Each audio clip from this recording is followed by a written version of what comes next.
Akasha, l'élément éther, c'est le plus subtil des éléments. Il représente l'espace que les autres éléments vont remplir. Donc l'éther, c'est le vide, c'est le néant. L'oreille, c'est son organe sensoriel. Une perte d'audition et aussi une perte de voix sont dues à un déséquilibre de l'élément éther. L'éther, c'est l'élément le plus répandu dans l'univers. C'est grâce à lui que les autres éléments vont prendre place. Dans le corps, l'éther prend place dans les espaces vides, comme le creux de l'intestin, les vaisseaux sanguins, ou encore la vessie ou les poumons. Il est aussi présent dans l'esprit. Vata contient l'élément éther et on va l'équilibrer notamment avec de la nourriture. On parle de nourriture physique ou de nourriture non physique.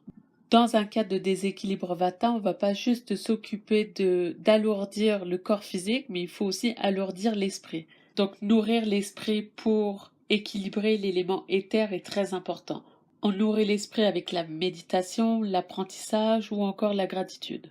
Le goût amer contient le plus d'éléments éthers, donc consommer des aliments amers va aider à accroître l'influence de l'élément éther. L'élément air, Vayu, il est mobile, son action c'est le mouvement. La peau est l'organe associé à l'élément air, donc le toucher et l'air sont inséparables. Un déséquilibre de l'élément air peut causer des troubles de la perception tactile. Dans le corps, il existe 5 Vayus, 5 mouvements. Prana, qui est un mouvement vers l'intérieur, Vyana vers l'extérieur, Udana vers le haut, Apana vers le bas, et Samana, une force qui est rotative, qui tire vers le centre. Un excès d'éléments air dans le corps va créer une augmentation du système nerveux, une hyperactivité, alors qu'un mouvement déficient va créer une lenteur. Puisque l'air est en mouvement, pour créer un équilibre, le mieux ça va être d'adopter une routine stable. Ça va aussi équilibrer le vata. Le goût amer est aussi composé de l'élément air. Donc en consommant des aliments amers, on va augmenter l'élément air. Mais ça va augmenter le vata naturellement. Donc encore une fois, tout est question d'équilibre et tout est question de bien se connaître ses doshas en excès et ses doshas en équilibre. Tejas, le feu. Donc le feu est chaud. Il s'occupe de la digestion, de la transformation. Il est associé bien sûr à Pitta. Donc le feu est ni stable ni mobile. S'il est en mouvement, c'est tout simplement par l'action de l'air. Dans le corps humain, il s'exprime de 5 manières différentes, avec Pachaka Agni qui aide à digérer les aliments, Sadaka Agni qui digère les idées, Alochaka qui digère les impressions visuelles, Ranjaka qui tonifie le corps et aussi le nourrit, et Brajaka Agni qui est relié au toucher, qui apporte aussi une peau saine et agit sur la pigmentation. Les yeux sont l'organe du feu. Il s'occupe de digérer l'image perçue par l'œil. Bien sûr, un excès de feu dans le corps va créer une accumulation de chaleur et on va l'observer notamment par la transpiration ou aussi une augmentation de la miction. Pour équilibrer les nombreux feux dans le corps, on s'occupe d'abord d'équilibrer le feu digestif. Au niveau des saveurs, les goûts piquants, acides et salés contiennent l'élément feu et bien sûr c'est la saveur piquante qui va agir le plus rapidement pour augmenter le feu plus rapidement et sur le long terme on va privilégier la saveur acide. Apa, l'élément eau, son rôle c'est de protéger le corps et son guna principal c'est d'être liquide. La langue est l'organe sensoriel associé à l'eau. La langue, c'est le véhicule par lequel le goût se manifeste. Donc, les papilles gustatives de la langue ne fonctionnent que lorsque la salive est présente. Donc, pas de salive, pas de goût.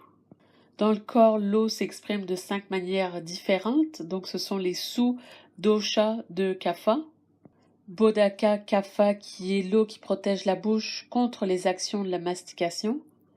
Kledaka Kapha qui protège les muqueuses de l'estomac contre les acides. Tarpaka Kapha qui est l'eau qui protège les nerfs du cerveau. Slekshaka Kapha, c'est l'eau qui protège les articulations du frottement. Et il y a Avalambaka Kapha qui est l'eau qui protège le système respiratoire. L'élément eau se trouve notamment dans la saveur sucrée, la saveur douce. Un excès d'eau augmente nécessairement le kapha et on va avoir des déséquilibres associés à l'élément eau que sont notamment l'excès de mucus ou alors la rétention d'eau. Prithvi, c'est un élément qui représente la nature solide de la matière. Sans l'élément terre, il n'y aurait aucune forme. Donc la terre donne forme à toute la création, au corps humain comme à l'univers. Le nez est associé à l'élément terre. Grâce à lui, l'odeur pénètre dans le corps au complet et autant dans le corps physique que la conscience. Kapha est composé de l'élément terre. Une augmentation de l'élémentaire entraîne un épaississement des structures du corps. On le verra notamment dans le chapitre sur les datus. On verra que l'élémentaire compose plusieurs datus, notamment Meda qui est le gras, ou encore Ashti les os. Donc un excès d'élémentaire va entraîner une augmentation de Meda datus, donc une augmentation de poids, plus de gras dans le corps, et aussi un épaississement des os et des upadatus qui sont associés, mais ça on le verra clairement dans le chapitre sur les datus. On retrouve l'élémentaire dans plusieurs aliments, tant dans les céréales, les noix, les légumineuses et la viande aussi. C'est pour cette raison qu'une personne avec une dominance kapha qui est en déséquilibre kapha devra éviter ces familles d'aliments ou du moins devra les réduire et privilégier les aliments avec la saveur qui va équilibrer. Donc dans ce cas-ci, la saveur amère qui est constituée des éléments éther et air.